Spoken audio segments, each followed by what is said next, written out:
নমস্কার, আমি কবি ভবানী প্রসাদ মজুমদারের লেখা হরিনামের পরিণাম কবিতাটি আবৃত্তি করে শোনাচ্ছি। আমার পাখি আজব পাখি, করবে হরিনাম, দেখে যান গো বাবু মশাই, 100 টাকা দাম। এই ছেলেরা চুপ করে থাক, করিস নে শোরগোল, বল তো পাখি বল একবার, বলো হরি বল। সত্য পাখি বল হরি বল, বলেই দিল জোরে।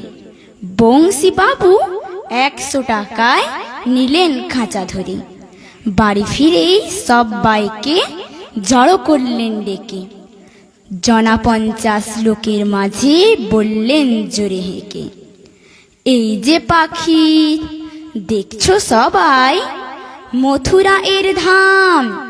এই পাখিটাই দেখবে কেমন করবে হরিনাম।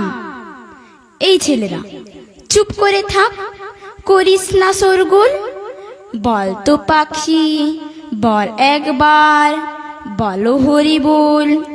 পাখি কিছুই বলে না তো, চুপটি করেই থাকে।